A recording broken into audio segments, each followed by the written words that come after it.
For our continued reading of the Bible through the year 2023, a reading of 2 Kings chapters 4 through 6, followed by the Gospel according to Matthew chapter 5, and these readings in the English Standard Version of the Bible by Crossways Publishing, a division of Good News Publishing of Wheaton, Illinois. 2 Kings chapter 4 through 6.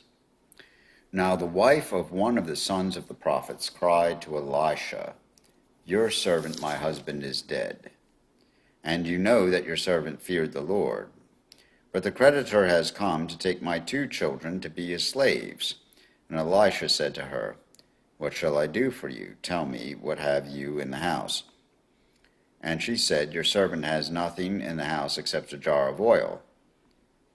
Then he said, "Go outside, borrow vessels from all your neighbors, empty vessels, and not too few. Then go in and shut the door behind yourself and your sons, and pour into all these vessels. And when one is full, set it aside." So she went from him and shut the door behind herself and her sons. And as she poured, they brought the vessels to her. When the vessels were full, she said to her son, "Bring me another vessel." And he said to her, "There is not another." Then the oil stopped flowing. She came and told the man of God, and he said, "Go sell the oil and pay your debts, and you and your sons can live on the rest." One day Elisha went on to Shunem, where a wealthy woman lived, who urged him to eat some food. So whenever he passed that way, he would turn in there to eat food. And she said to her husband, "Behold, I know that this is a holy man of God, who is continually passing our way. Let us make a small room on the roof with walls, and put there for him a bed, a table, a chair, and a lamp, that whenever he comes to us, he can go in there." One day he came there, and he turned into the chamber and rested there. And he said to Gehazi, his servant, "Call this Shunammite." When he had called her, she stood before him, and he said to him, "Say now to her, 'See, you have taken all this trouble for us. What is to be done for you? Would you have a word spoken on your behalf to the king or to the commander of the army?" She answered, "I dwell among my own people." And he said, "What then is to be done for her?" Gehazi answered, "Well, she has no son, and her husband is old." He said, "Call her." And when he had called her, she stood in the doorway. And he said, "At this season, about this time next year, you shall embrace a son." And she said, "No, my lord, O man of God, do not lie to your servant." But the woman conceived, and she bore a son about that time the following spring, as Elisha had said to her. When the child had grown, he went out one day to his father among the reapers. And he said to his father, "Oh, my head, my head." The father said to his servant, "Carry him to his mother."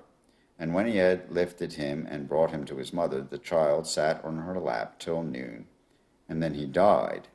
And she went up and laid him on the bed of the man of God, and shut the door behind him, and went out.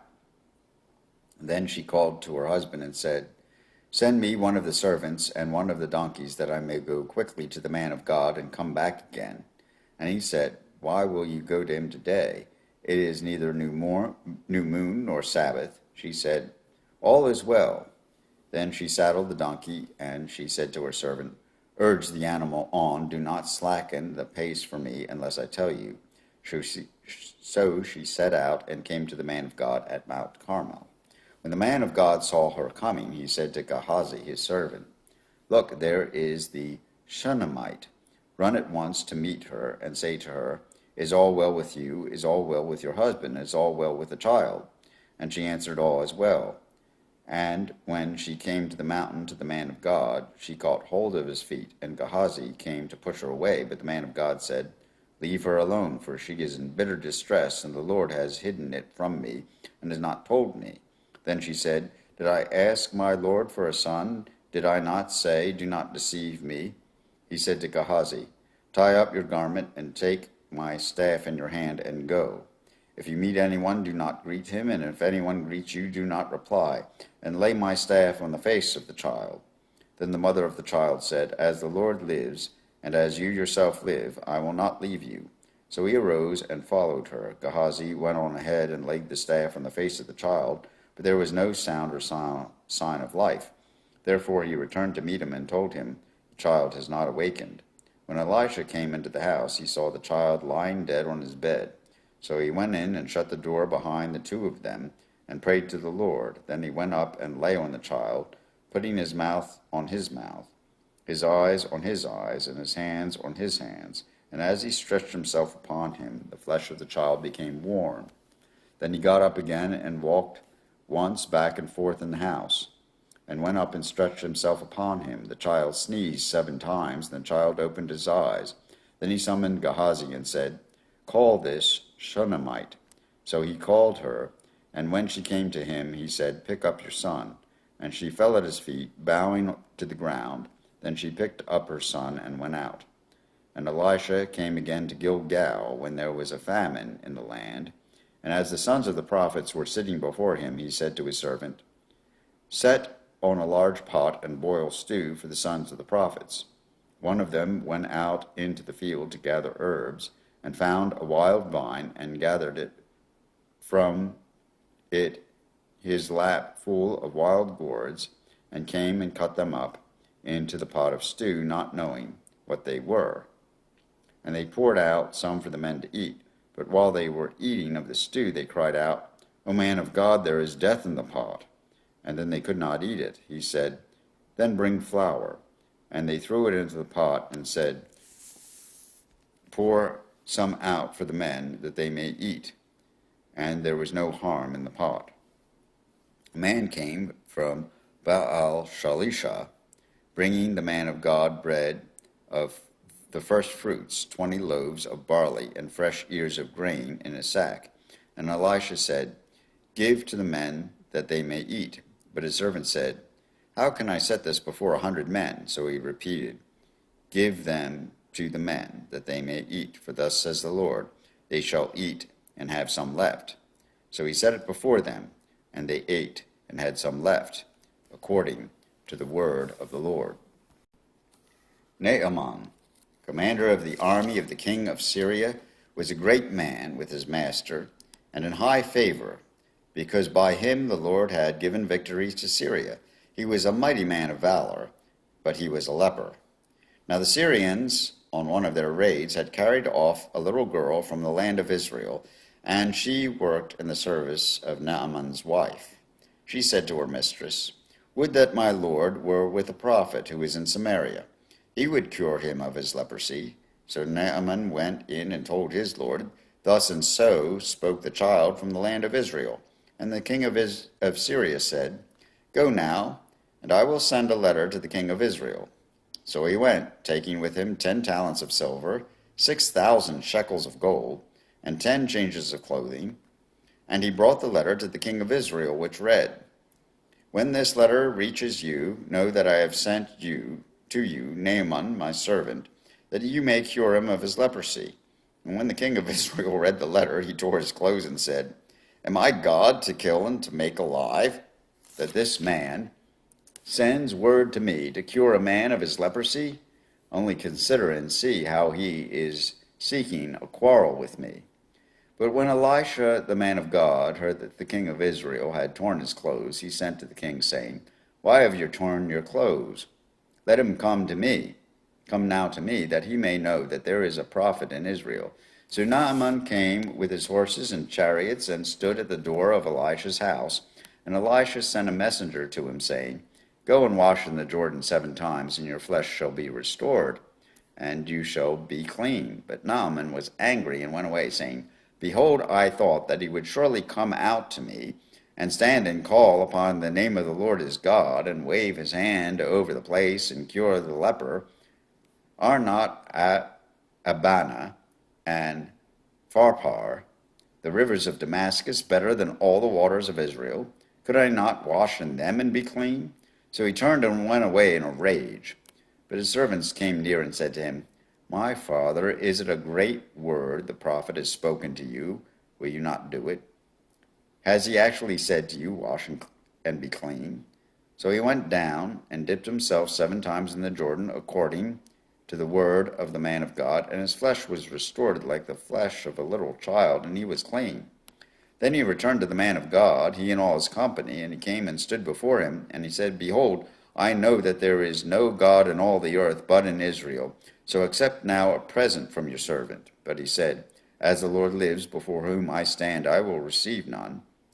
And he urged him to take it, but he refused. Then Naaman said, If not, please, let there be given to your servant 2 mule loads of earth. For from now on your servant will not offer burnt offering or sacrifice to any god but the Lord. In this manner may the Lord pardon your servant when my master goes into the house of Rimmon to worship there, leaning on my arm, and I bow myself in the house of Rimmon. When I bow myself in the house of Rimmon, the Lord pardon your servant in this matter. He said to him, Go in peace. But when Naaman had gone from him a short distance, Gehazi, the servant of Elisha, the man of God, said, See, my master has spared this Naaman the Syrian in not accepting from his hand what he brought. As the Lord lives, I will run after him and get something from him. So Gehazi followed Naaman, and when Naaman saw someone running after him, he got down from the chariot to meet him and said, Is all well? And he said, All is well. My master has sent me to say, There have just now come to me from the hill country of Ephraim 2 young men of the sons of the prophets. Please give them a talent of silver and 2 changes of clothing. And Naaman said, Be pleased to accept 2 talents. And he urged him, and tied up 2 talents of silver and 2 bags with 2 changes of clothing, and laid them on 2 of his servants. And they carried them before Gehazi. And when he came to the hill, he took them from their hand and put them in his house, and he sent the men away, and they departed. He went in and stood before his master, and Elisha said to him, Where have you been, Gehazi? And he said, Your servant went nowhere. But he said to him, Did not my heart go when the man turned from his chariot to meet you? Was it a time to accept money and garments, olive orchards and vineyards, sheep and oxen, male servants and female servants? Therefore the leprosy of Naaman shall cling to you and to your descendants forever. So he went out from his presence, a leper like snow. Now the sons of the prophets said to Elisha, See, the place where we dwell under your charge is too small for us. Let us go to the Jordan, and each of us get there a log, and let us make a place for us to dwell there. And he answered, Go. Then one of them said, Be pleased to go with your servants. And he answered, I will go. So he went with them. And when they came to the Jordan, they cut down trees, but as one was felling a log, his axe head fell into the water, and he cried out, Alas, my master, it was borrowed. Then the man of God said, Where did it fall? And he showed him the place. He cut off a stick and threw it in there, and made the iron float. And he said, Take it up. So he reached out his hand and took it. Once when the king of Syria was warring against Israel, he took counsel with his servants, saying, At such and such a place shall be my camp. But the man of God sent word to the king of Israel, Beware that you do not pass this place, for the Syrians are going down there. And the king of Israel sent to the place about which the man of God told him. Thus he used to warn him, and so he saved himself there more than once or twice. And the mind of the king of Syria was greatly troubled because of this thing, and he called his servants and said to them, Will you not show me who of us is for the king of Israel? And one of his servants said, None, my lord, O king, but Elisha the prophet, who is in Israel, tells the king of Israel the words that you speak in your bedroom. And he said, Go and see where he is, that I may send and seize him. It was told him, Behold, he is in Dothan. So he sent there horses and chariots and a great army, and they came by night and surrounded the city. When the servant of the man of God rose early in the morning and went out, behold, an army with horses and chariots was all around the city. And the servant said, Alas, my master, what shall we do?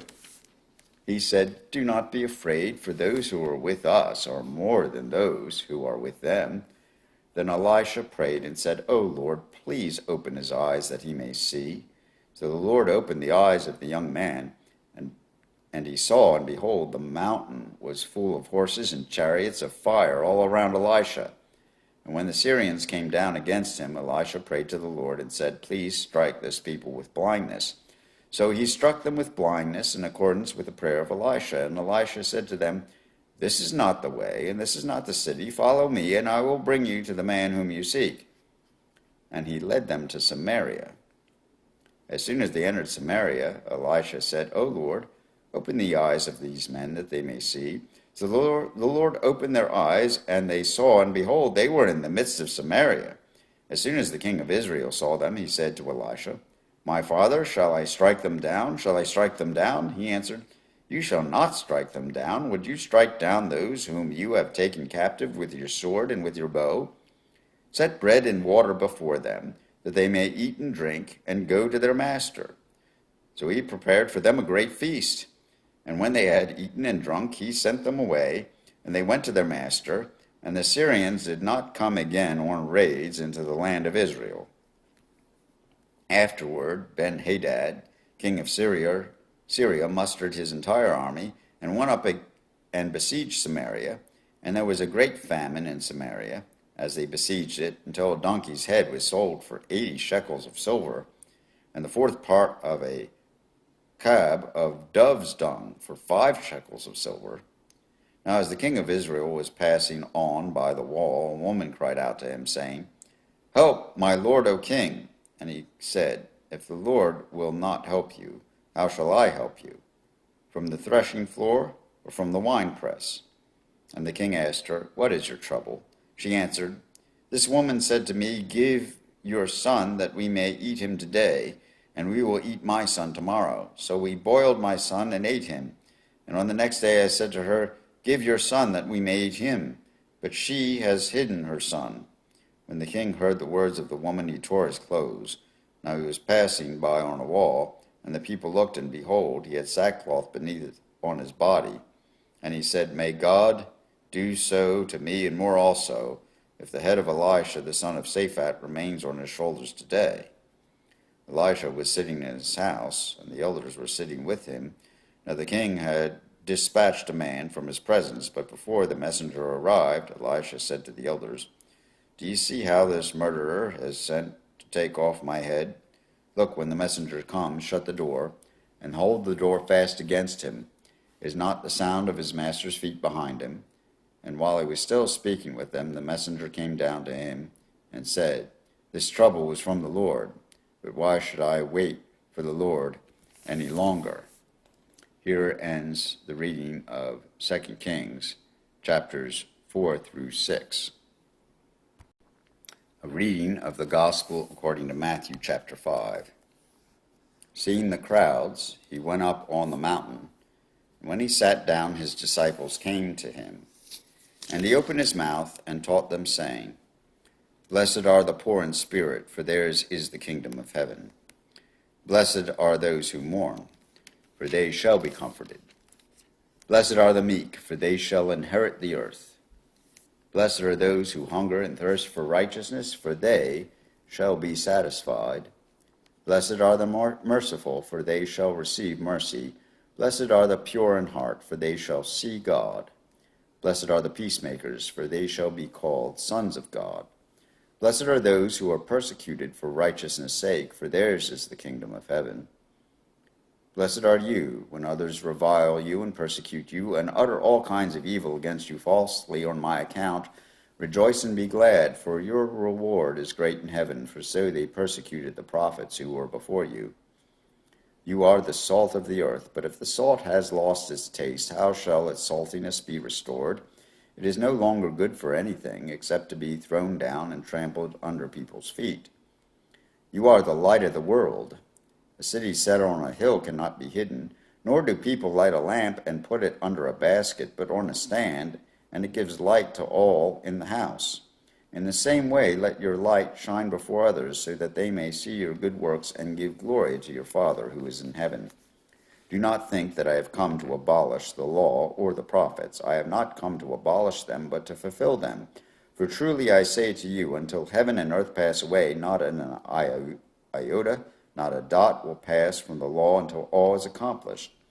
Therefore, whoever relaxes one of the least of these commandments and teaches others to do the same will be called least in the kingdom of heaven. But whoever does them and teaches them will be called great in the kingdom of heaven. For I tell you, unless your righteousness exceeds that of the scribes and Pharisees, you will never enter the kingdom of heaven. You have heard that it was said to those of old, You shall not murder, and whoever murders will be liable to judgment. But I say to you that everyone who is angry with his brother will be liable to judgment. Whoever insults his brother will be liable to the council, and whoever says, You fool, will be liable to the hell of fire. So if you are offering your gift at the altar, and there remember that your brother has something against you, leave your gift there before the altar and go. First be reconciled to your brother, and then come and offer your gift. Come to terms quickly with your accuser while you are going with him to court, lest your accuser hand you over to the judge, and the judge to the guard, and you be put in prison. Truly I say to you, you will never get out until you have paid the last penny. You have heard that it was said, You shall not commit adultery. But I say to you that everyone who looks at a woman with lustful intent has already committed adultery with her in his heart. If your right eye causes you to sin, tear it out and throw it away. For it is better that you lose one of your members than that your whole body be thrown into hell. And if your right hand causes you to sin, cut it off and throw it away. For it is better that you lose one of your members than that your whole body go into hell. It was also said, Whoever divorces his wife, let him give her a certificate of divorce. But I say to you that everyone who divorces his wife, except on the ground of sexual immorality, makes her commit adultery, and whoever marries a divorced woman commits adultery. Again, you have heard that it was said to those of old, You shall not swear falsely, but shall perform to the Lord what you have sworn. But I say to you, do not take an oath at all, either by heaven, for it is the throne of God, or by the earth, for it is his footstool, or by Jerusalem, for it is the city of the great King. And do not take an oath by your head, for you cannot make one hair white or black. Let what you say be simply yes or no. Anything more than this comes from evil. You have heard that it was said, An eye for an eye and a tooth for a tooth. But I say to you, do not resist the one who is evil. But if anyone slaps you on the right cheek, turn to him the other also. And if anyone would sue you and take your tunic, let him have your cloak as well. And if anyone forces you to go 1 mile, go with him 2 miles. Give to the one who begs from you, and do not refuse the one who would borrow from you. You have heard that it was said, You shall love your neighbor and hate your enemy.